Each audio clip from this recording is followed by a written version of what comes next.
राजस्थान में इस वक्त सहयोगी रविंद्र भी हमारे साथ न्यूज रूम से जुड़ चुके हैं। Ravindra, over to you. ये बड़ी खबर सबसे पहले न्यूज 18 राजस्थान ने जिस तरीके से बताई है उसमें अगर हम इस लिस्ट को देखें तो चार ये सीटें आ जाती हैं जहां पर सिटिंग एमपीज को, सिटिंग सांसद को टिकट नहीं मिल पाया है। चारों सीटों का जिक्र करता हूं, चुरू, भरतपुर, जालोर, सिरोही और उदयपुर। आपको बता दें कि चुरू से देवेंद्र झाझड़िया को टिकट मिला है।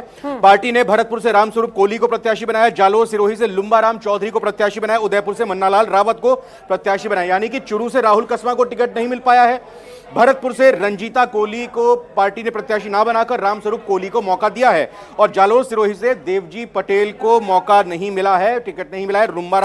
लुम्बाराम चौधरी को टिकट मिला है। उदयपुर से मन्नालाल रावत को टिकट मिला है और अर्जुन लाल मीणा को टिकट नहीं मिल पाया है। बाकी और इसमें क्या खास बात है, कोटा बूंदी ओम बिरला एक बार फिर से पार्टी ने उन पर भरोसा जताया है। बीकानेर से अर्जुन राम मेघवाल को टिकट मिला है। जोधपुर से गजेंद्र सिंह शेखावत केंद्रीय मंत्री, उनको टिकट मिला है। सीकर से स्वामी सुमेधानंद सरस्वती, उनको टिकट मिला है। नाम आगे बताता हूं, लेकिन महत्वपूर्ण बात यह भी है कि कांग्रेस से आए 2 नेताओं को इसमें टिकट मिला है।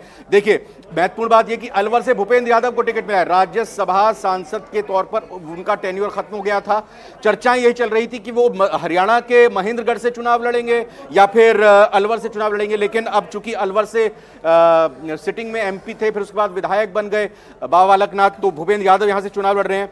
नागौर से ज्योति मिर्धा, तो जैसा हमने कहा कि कांग्रेस से वो ज्योति मिर्धा आई चुनाव में, तो ये फैक्टर जो कहा जा रहा था कि जो विधानसभा चुनाव में चुनाव जीत नहीं पाए उनको टिकट नहीं मिलेगा, यहां पे खारिज होता हुआ दिखाई दे रहा है। क्योंकि ज्योति मिर्धा विधानसभा चुनाव हार गई थी, लेकिन ज्योति मिर्धा को यहां पर लोकसभा के लिए बीजेपी ने प्रत्याशी बनाया। कांग्रेस से ही हाल ही में बीजेपी में विधानसभा चुनाव से पहले आई थी। पीपी चौधरी रिपीट हुआ है उनका पाली में टिकट। कैलाश चौधरी केंद्रीय मंत्री हैं बाड़मेर में, उनका भी टिकट रिपीट हुआ है।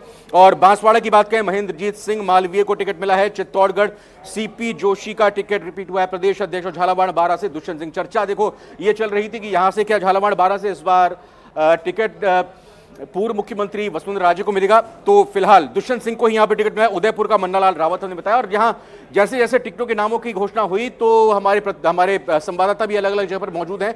जोधपुर में हमारे सहयोगी चंद्रशेखर मौजूद हैं और चंद्रशेखर, जोधपुर में गजेंद्र सिंह शेखावत को एक बार फिर से टिकट मिला है। आप उनके आवास पर मौजूद हैं। उनके रंजन दवे हमारे साथ है। रंजन दवे साफ तौर पर प्रत्याशी बनाए गए हैं। एक बार फिर से पार्टी ने भरोसा जताया है गजेंद्र सिंह शेखावत पर। उत्साह होगा प्रत्याशियों में, उनके समर्थकों में, उनके चाहने वालों में। देखिए, निश्चित तौर पर मैं बताना चाहूंगा कि जिस तरीके की जानकारी मिली है, केंद्रीय जल शक्ति मंत्री के रूप में गजेंद्र सिंह शेखावत अभी भी जोधपुर लोकसभा क्षेत्र की जो पोखरण विधानसभा है वहां के दौरे पर है और अभी कुछ ही देर में यहां जोधपुर पहुंचने वाले हैं।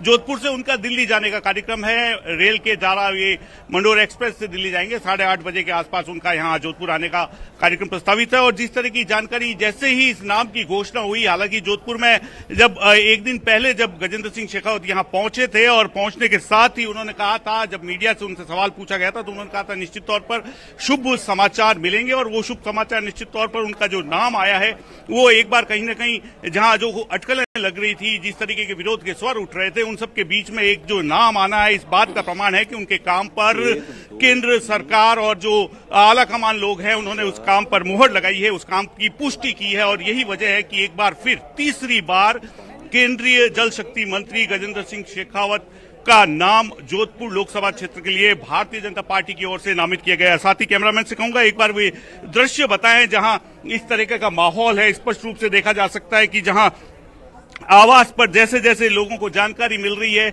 वे लोग यहां पहुंच रहे हैं और साथ ही साथ लोगों का जो मिलने का जुलने का सिलसिला है वे है जो यहां जारी है। और लोग है जो मिठाइयां खिला करके मुंह मीठा करवाने की बात कर रहे हैं, एक दूसरे के साथ में मिलजुल कर खुशियां मनाने की बात है। लोग एक दूसरे को मुंह मीठा खिला रहे हैं और देखिए किस तरीके का माहौल है यहाँ सा। क्या कहेंगे इस मौके पर? बहुत खुशी की बात है हमारे लिए, बहुत खुशी की बात है। बहुत भाग्यशाली जोधपुर वापस टिकट मिला वापस जोधपुर के लिए केंद्रीय जल शक्ति मंत्री। जोधपुर ही नहीं, पूरा मारवाड़ खुश होगा। पूरे मारवाड़ में ये लहर है कि जोधपुर से गजेंद्र सिंह जी पावे सर। गजेंद्र सिंह जी, निश्चित तौर पर आप बताएं, आपसे जानना चाहेंगे निश्चित तौर पर जिस तरीके से मिठाई लड्डू बट रहे हैं, क्या कुछ? ये देखो हर्ष का माहौल है सब जगह और पूरे मारवाड़ के अंदर, जैसे भाई साहब ने कहा है अभी कि अगर गजेंद्र सिंह शेखावत को आपको टिकट मिला है तो ये पूरी जीत सुनिश्चित होगी हमारी। देखिए, जीत सुनिश्चित करने की बात कही जा रही है। निश्चित तौर पर जिस तरीके से विगत 10 सालों के कामकाज की अगर बात करें, उनके लेखा जोखे की बात करें, तो निश्चित तौर पर बार बार इस तरीके के प्रयास किए गए हैं कि जोधपुर की जनता को निश्चित तौर पर पूरा जो है उनका जो कार्यकाल का है लाभ मिल सके। चाहे जल जीवन मिशन की बात करें, ईआरसीपी की बात करें, या जोधपुर के एलिवेटेड रोड के मुद्दे की बात करें, निश्चित तौर पर जो प्रयास किए गए थे उसके तहत अब ये आस बंधी है कि निश्चित तौर पर आने वाले समय में जब चुनाव होंगे तो उसके सकारात्मक परिणाम भी देखने को मिलेंगे। और जब विगत समय जब न्यूज 18 ने बात की थी, तो मैं बताना चाहूंगा विशेष तौर पर कि अब की बार 400 पार का जो नारा दिया गया था उस पर उन्होंने विशेष जोर दिया था।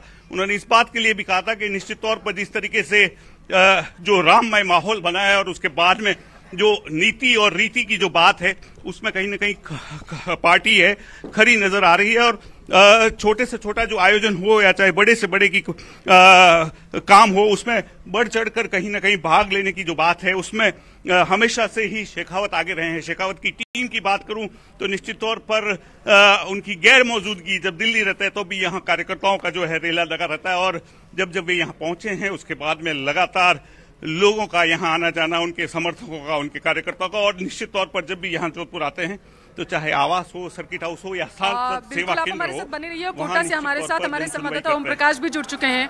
ओम प्रकाश, एक बार फिर से बीजेपी ने ओम बिरला पर भरोसा जताया है कोटा से, आप कहां पर मौजूद हैं? जी, मैं कोटा के लोकसभा कैंप कार्यालय में मौजूद हूं और तस्वीरें हम आपको दिखाना चाहते हैं। आप देख सकते हैं यहाँ बड़ी तादाद में जो कार्यकर्ता और नेताओं की भीड़ लगी हुई है, क्योंकि लोकसभा अध्यक्ष ओम बिरला का नाम फिर से कोटा बूंदी संसदीय क्षेत्र के जो है प्रत्याशी के रूप में नाम में आने के बाद ही यहाँ जश्न का माहौल है। और यहाँ आतिशबाजी का नजारा इधर आप देख सकते हैं। कैंप कार्यालय में लोग जश्न मना रहे हैं, आतिशबाजी कर रहे हैं, मिठाई एक दूसरे को बांट रहे हैं। हालांकि लोकसभा अध्यक्ष ओम बिरला जो है संसदीय क्षेत्र कोटा बूंदी के दौरे पर है और थोड़ी देर बाद में यहाँ पहुंचेंगे। कुछ लोगों से बातचीत करने का भी हम प्रयास करेंगे। यहाँ उनके जो है समर्थक ही नहीं बल्कि उनके परिवार के सदस्य भी यहाँ मौजूद है, कुछ लोगों से बातचीत करने का प्रयास भी करेंगे। सर, आपकी फिर से नाम आया, क्या कहना चाहते हैं नेताजी? माननीय लोकसभा अध्यक्ष ओम जी बिरला को भारतीय जनता पार्टी के शीर्ष नेतृत्व में तीसरी बार कोटा बूंदी से प्रत्याशी बनाया। निश्चित तौर पे आम जनता का उत्साह और उमंग है और राजस्थान के देश के अंदर एक रिकॉर्ड कायम करेंगे, क्योंकि ओम जी बिरला नीचे जमीन पे गांव और गरीब का काम करने वाले व्यक्ति। ओम बिरला को तीसरी बार चुनाव टिकट मिला है। निश्चित रूप से ओम बिरला हाड़ोटी के देखिए डीजे लग चुके हैं, जश्न का माहौल है, आतिशबाजी हो रही है और कुछ और लोगों से बातचीत करते, क्या कहना चाहते हैं? हम केंद्रीय नेतृत्व का आभार व्यक्त करते हैं जिन्होंने ओम बिरला साहब को कोटा बूंदी लोकसभा क्षेत्र से उम्मीदवार बनाया है। और युवाओं में बहुत जोश है, युवाओं में बहुत जुनून है। हम जो जितने मतों से जीते थे उसे दुगने मतों से हम जीत के दिखाएंगे। तो कोटा बूंदी संसदीय क्षेत्र के में लोकसभा अध्यक्ष ओम बिरला का फिर से प्रत्याशी के रूप में नाम में आने के बाद पूरे कैंप कार्यालय के बाहर भारी भीड़ जमा है कार्यकर्ताओं की, नेताओं की। थोड़ी देर बाद जब लोकसभा अध्यक्ष ओम बिरला यहाँ पहुंचेंगे तो उनके स्वागत के लिए, माला पहनाने के लिए और धूमधाम से जो स्वागत और जश्न का माहौल ये कहा जा सकता है। आतिशबाजी जगह जगह हो रही है, ढोल नगाड़े बज रहे हैं, लोगों में अपार उत्साह का माहौल कहा जा सकता है। और ये कहा जा सकता है कि लोकसभा अध्यक्ष ओम बिरला का कोटा बूंदी संसदीय क्षेत्र से भाजपा के प्रत्याशी के रूप में नाम आया, तब से यहाँ ढोल नगाड़े बज रहे हैं। बड़ी संख्या में भाजपा कार्यकर्ता का जमाव देखा जा रहा है। थोड़ी देर बाद घंटों बाद में जब लोकसभा अध्यक्ष ओम बिरला यहाँ कोटा के कैंप कार्यालय में पहुंचेंगे तो उनका बड़े धूमधाम से उनका स्वागत किया जाना है। और इसीलिए यहाँ बड़ी संख्या में जो है बड़ी संख्या में कार्यकर्ता नेता यहाँ पहुंचे हैं। तस्वीरें आप देख सकते हैं, ऐसा लग रहा है जैसे लोग आए हैं। बड़ी संख्या में कार्यकर्ता आज भी दौड़ती हूँ, मैं तो अभी भी साथ ही है, साथ ही हूँ।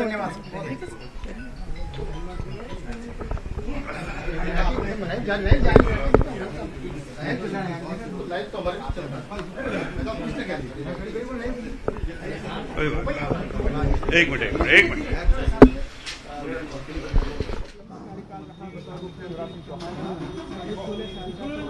तो कुल 195 सीटों पर उम्मीदवारों का ऐलान हो चुका है। बीजेपी की ओर से पहली लिस्ट जारी कर दी गई है और तस्वीरें लगातार राजस्थान से आपको दिखा रहा है, जहां पर उत्साह का माहौल दिखाई दे रहा है। इस वक्त ये मध्य प्रदेश से तस्वीर आपको दिखा रहे हैं। शिवराज सिंह चौहान पूजा पाठ करते हुए नजर आ रहे हैं। तो एक एक कर लगातार ग्राफिक्स के माध्यम से आपको वो नाम भी बता रहे हैं और वो जगह भी जहां पर उम्मीदवारों के नामों का ऐलान हो चुका है। जालोर सिरोही से लुम्बा राम चौधरी को उम्मीदवार बनाया गया है। सीपी जोशी चित्तौड़गढ़ से, दुष्यंत सिंह झालावाड़ बारा से, उदयपुर से मुन्ना लाल रावत, पाली से पीपी चौधरी, बाड़मेर से कैलाश चौधरी को उम्मीदवार के तौर पर खड़ा किया गया है। बाड़मेर से कैलाश चौधरी और भूपेंद्र यादव, ये सीधे तस्वीरें आपको दिखा रहे हैं इस वक्त भोपाल से, मध्य प्रदेश से, जहां पर कुछ सीटों पर टिकटों का ऐलान हो चुका है और उसके बाद से ही लगातार पूजा पाठ का दौर भी जारी है।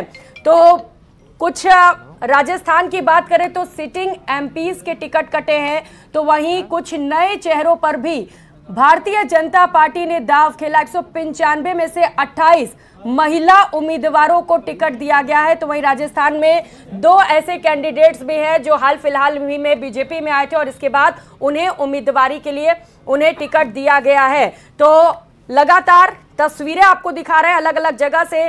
राजस्थान से ये तस्वीर भी दिखा रहे हैं आपको और साथ ही साथ मध्य प्रदेश से भी हमने आपको तस्वीरें दिखाई। तो अलग अलग जगहों से तस्वीरें आपको दिखा पा रहे हैं लगातार और सहयोगी हमारे साथ जुड़े हुए हैं। सबसे पहले न्यूज़ 18 राजस्थान ने ही बताया था कि पहले नाम का ऐलान जो होगा वो होगा प्रधानमंत्री नरेंद्र मोदी का और वाराणसी से प्रधानमंत्री नरेंद्र मोदी को टिकट भी दे दिया गया है। हमारे साथ सहयोगी अलग अलग जुड़े हुए हैं न्यूज रूम से। सहयोगी रविंद्र और पल्लवी हमारे साथ लगातार जुड़े हुए हैं। पल्लवी, क्योंकि पहले ही न्यूज़ 18 ने बता दिया था कि कौन कौन से वो नाम जिनके नामों का ऐलान हो सकता है और कुछ ऐसा ही हुआ। एक बार फिर से न्यूज़ 18 राजस्थान ने बाजी मार ली है। खबर पर मोहर लगी है प्रियंका। सबसे बड़ी बात यह है और जिस तरीके से बीजेपी अपनी नामों को लेकर के जब आती है, उम्मीदवारों के नामों को लेकर के आती है, तो हर बार ऐसा देखा गया है कि वो चौंका देती है और इस बार भी कुछ ऐसा हुआ। सबसे ज्यादा चौंकाने वाली सीट जो मानी जा रही है वो चुरू की मानी जा रही है, क्योंकि 2 बार के सांसद का टिकट कार करके देवेंद्र झाझड़िया को वहां से बीजेपी ने उम्मीदवार बना दिया है। और जैसा कि मेरे सहयोगी पहले ही रविंद्र जो है वो जिक्र कर रहे थे ज्योति मिर्धा का, जो विधानसभा चुनाव हार गई थी और उसके बाद आम चुनाव में एक बार फिर से उन्हें मौका दिया गया। हाल ही में वो बीजेपी में शामिल हुई थी। तो ये बड़ी बातें जो बीजेपी की तरफ से इस बार देखने को मिली हैं।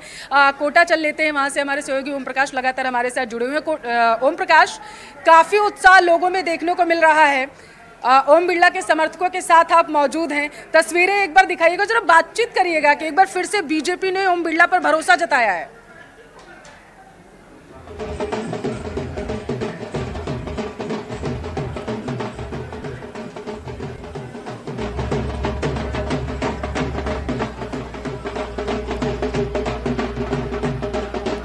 उत्साह काफी है प्रियंका और यही वजह है कि वहां पर ढोल नगाड़ों की आवाज इतनी ज्यादा आ रही है कि जो उनके समर्थक हैं उनकी आवाज दर्शकों तक और हम तक नहीं पहुंच पा रही है, क्योंकि काफी उत्साह है। बीजेपी ने एक बार फिर से ओम बिरला पर भरोसा जताया है और यही वजह है कि ओम बिरला के समर्थक जो है वो काफी उत्साहित नजर आ रहे हैं। प्रियंका, मेरे सहयोगी जो रविंद्र हैं वो बताएंगे कि आखिर क्या वजह रही है कि कुछ सांसदों के टिकट जो हैं वो बीजेपी ने काटे हैं। रविंद्र, बिल्कुल, इसको इस तरह से देखा जा सकता है पल्लवी, इसको देखिए इस तरह से देखा जा सकता है कि बीजेपी हमेशा चौंकाने वाले फैसले लेती है। तो अभी इन 4 सांसदों को उनकी सीट से टिकट पार्टी ने नहीं दिया, किसी और को नया प्रत्याशी बनाया है। इसलिए हम ये नहीं सोच सकते कि इनको आगे कोई और जिम्मेदारी नहीं मिलेगी या इनको आगे जो बाकी बची हुई सीटें 10 हैं उन पर जिम्मेदारी नहीं मिलेगी। तो इसलिए फिलहाल ये कहना बहुत जल्दबाजी होगा कि हाँ, ये बात सही है कि जहां से ये चुनाव लड़ते हैं, जहां से सिटिंग सांसद हैं, चाहे चुरू से राहुल कस्वां की बात कर लें, भरतपुर से रंजीता कोहली की बात कर लें, या जालोर से देवजी पटेल की बात कर लें, या उदयपुर से अर्जुन लाल मीणा की बात कर लें, और लगातार अगर हम सीधे तौर पर बात करें राहुल कस्वां और राजेंद्र राठौड़ के बीच में जो विधानसभा चुनाव से ही बातें चल रही थी, वो एक तरह से सवाल खड़ी कर रही थी। देवजी पटेल को लेकर भी किसी तरह की अलग अलग बातें निकलकर सामने आ रही थी। तो उस लिहाज से